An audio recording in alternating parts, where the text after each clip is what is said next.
Hello friends, this is Josh, and today we're going to talk about a cylinder, such as this log here, which has a certain radius r, floating along in a river. So this is our water level. So this is what we got. So this is our water level, this is our log. Now the log has a certain h height, where h is the height where of the log that's still above water. So by definition, because of the way this is drawn here,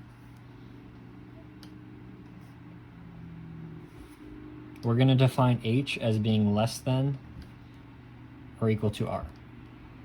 So in this picture, h is right here and r is the full radius.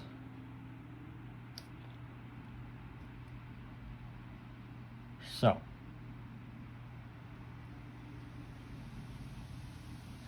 buoyancy is defined as the weight of fluid displaced. So this log, as it's floating in on the river, is displacing an amount of water that's equivalent to the submerged area, and it's pushing that water out of the way so we can sit there. So by definition, that weight of the water displaced, so force of buoyancy, weight of the water displaced, is going to be equal to the entire weight of the log, which is pushing down and pushing down. Yeah, pushing down. And that's going to be force of the log. Okay? So these two equations, the weight or the buoyancy force and the weight of the log, look like this. So to find the weight of the water displaced, we're going to have the density of water times the volume of water displaced times the gravitational constant, so 9.81 meters per second squared. And that's going to equal the density of the log times the volume of the log times the gravitational constant. So expanding these volume terms further, we're going to have the density of the water times the cross-sectional area of the log, so just one slice of this, times the length of the log, so L is the entire length of the log, times gravity, and that equals the density of the log times pi radius squared length of the log, so that's the area of the total log times the length of the log times gravity. So looking at this equation here, we can cancel out the length of the log and the gravitational constants, and that gives us a final equation of density of water times cross-sectional area equals the density of the log times pi r squared. Okay, so we're going to hold on to this equation for later. Now what we're going to do is, let's say this is our cross-sectional area of the log. This is the center point. We're going to assume that this line right here is the water level.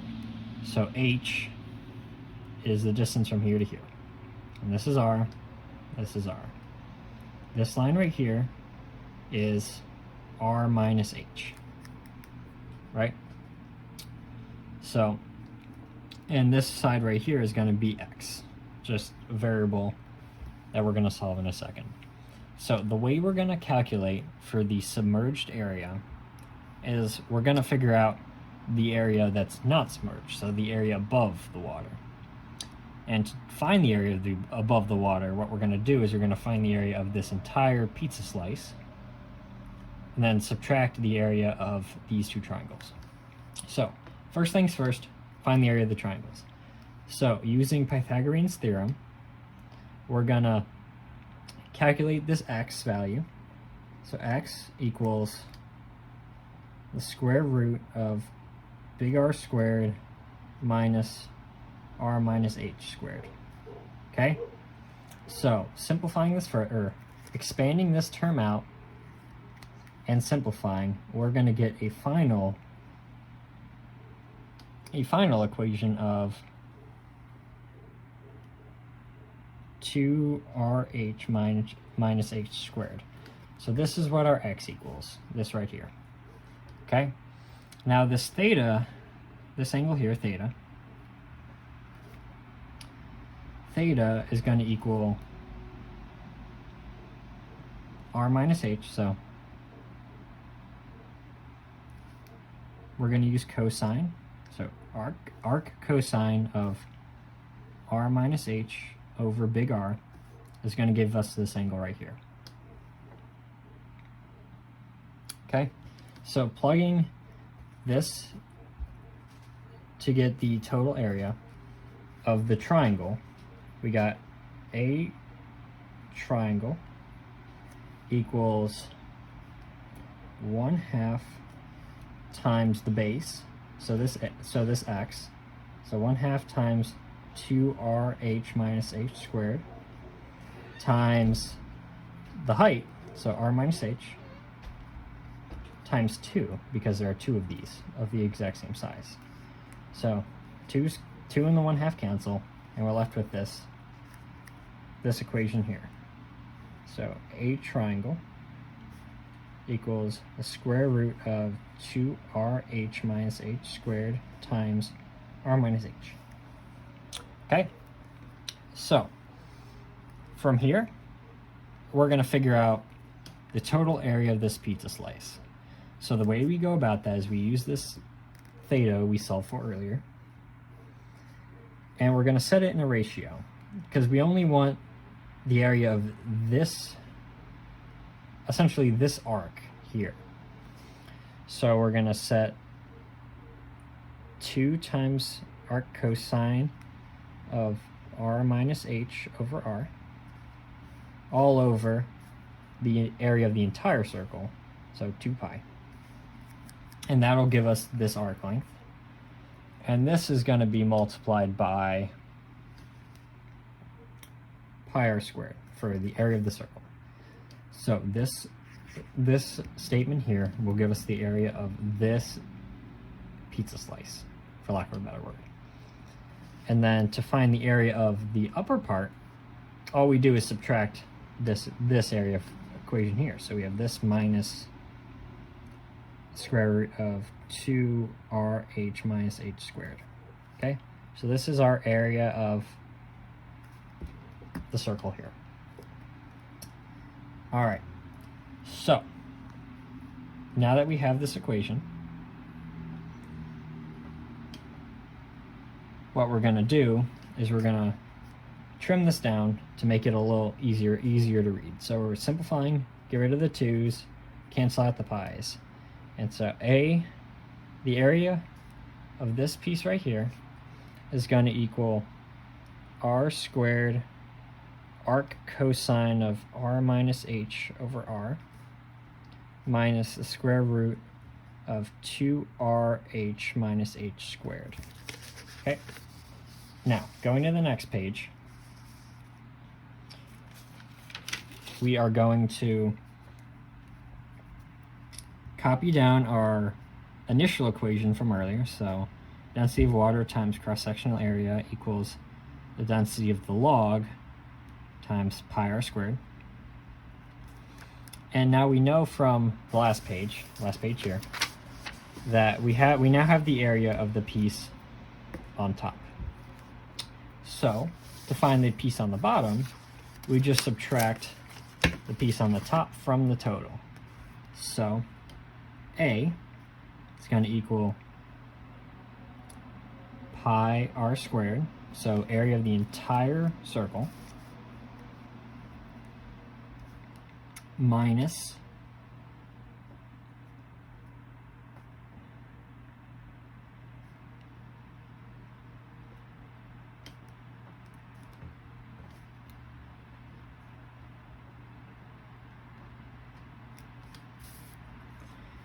this. So this is our area equation. So plugging this in here, we have density of water times pi r squared minus r squared cosine inverse cosine of r minus h over r minus 2rh minus h squared. And that all equals the density of the log pi r squared. So our objective here is to solve for the specific gravity. So specific gravity is defined as the density of something, the material, the intended material, in this case the log, divided by the density of water, because water is our baseline. So so how we're going to solve that is we're going to divide both sides by the density of water. So we'll have density of log over density of water. Now to get those two alone, we're going to divide again by pi r squared over. So what this looks like is after dividing both those terms, we get the density of the log over the density of water equals 1 over pi r squared times pi r squared minus the quantity of r squared arc cosine of r minus h over r minus 2rrh minus h squared. Now, I had forgotten a term up here, so it should be r minus h also, and that should go up here too. So my bad. There we go. So now this can be reduced. So right off the bat, you can see that these two cancel. And so we got the density of the log over the density of water equals 1 minus,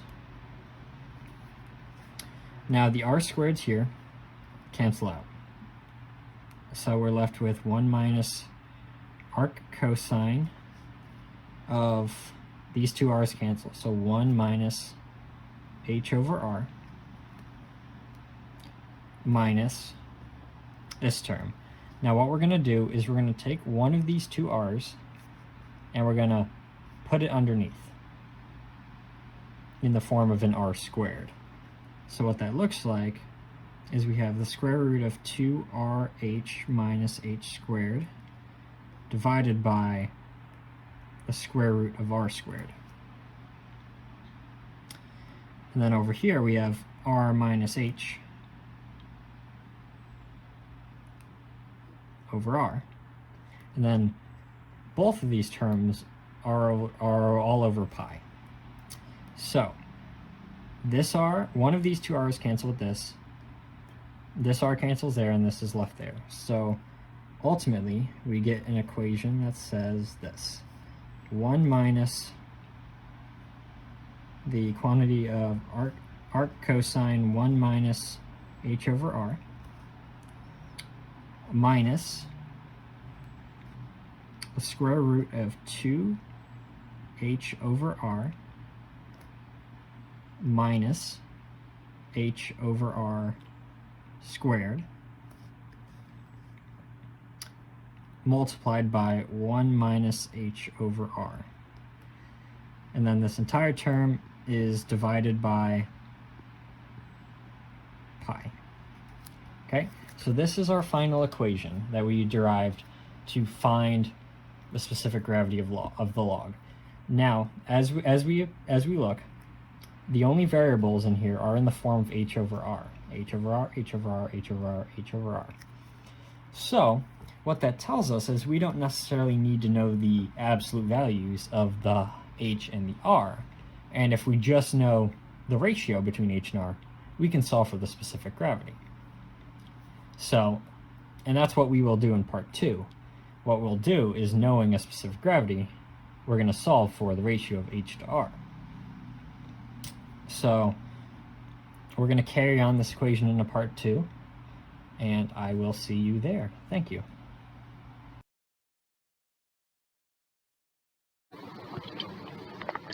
Hello friends, this is Josh. In part 1, we derived an equation for the specific gravity of a floating cylindrical object such as a log as a function of the ratio of h, which is the height of the object that's still above the water, over the radius, r, which is the radius of the object. So that equation, which I'll show here, is simply the specific gravity equals 1 minus 1 over pi times arc cosine of 1 minus h over r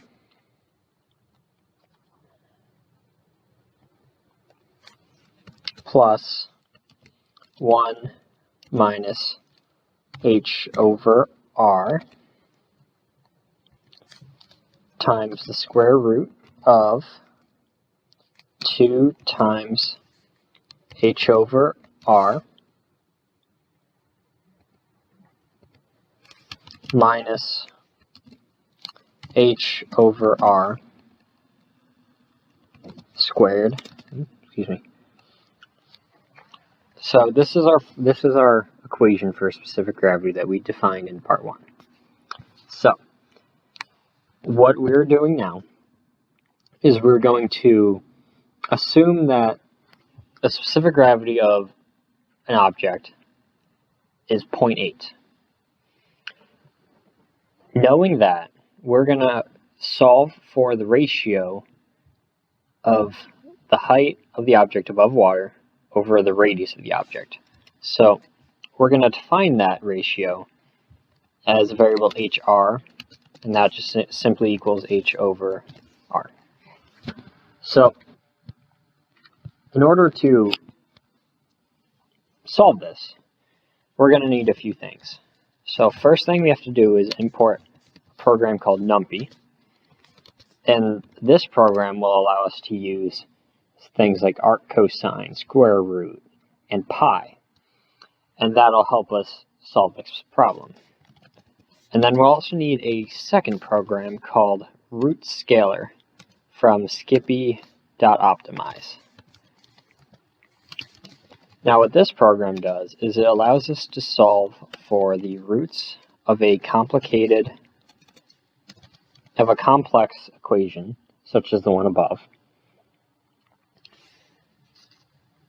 And it'll give us, it'll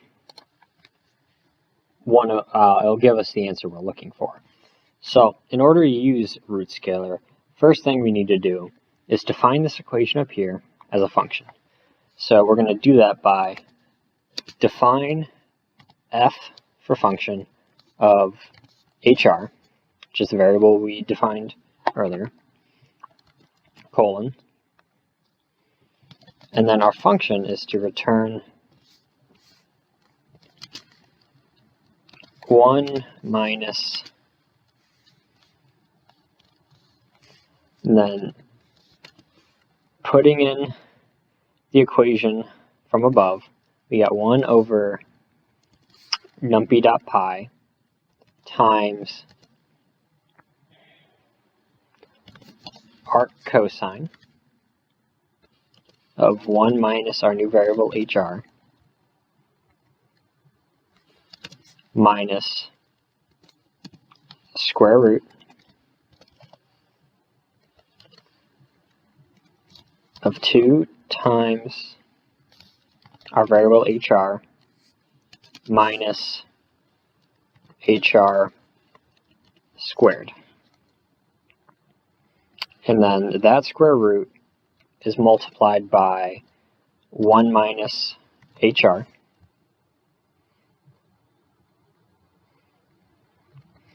So here's our equation now.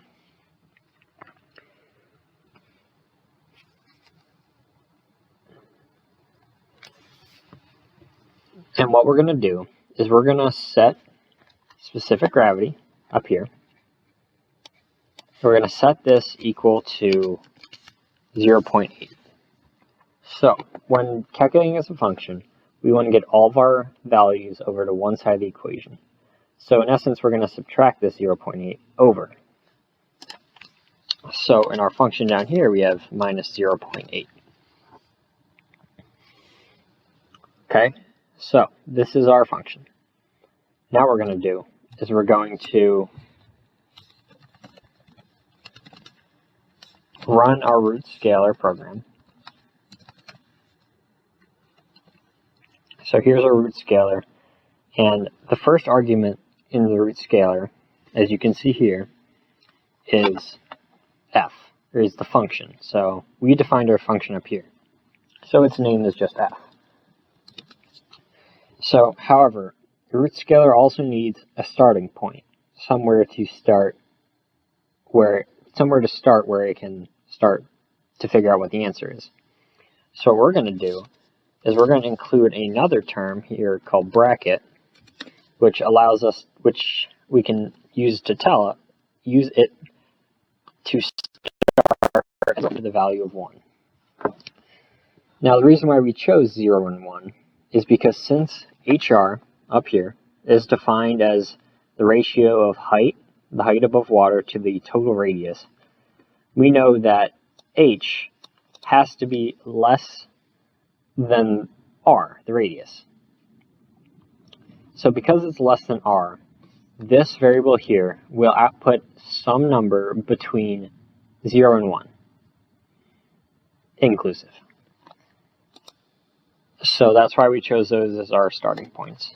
And then we type it here to receive our results. So first thing we do is we run this top part, then we run this bottom part. Now after a second, it'll spit out this report. Now what this report states is that the root of this function is 0.508 and a few other decimal places. This root is our answer. It is the ratio of height above water to the radius that gives us a specific gravity of 0.8. So that was just a demo on how this program works and how we can calculate the ratio of height to radius given a particular specific gravity. So thank you all for watching, and I will see you later.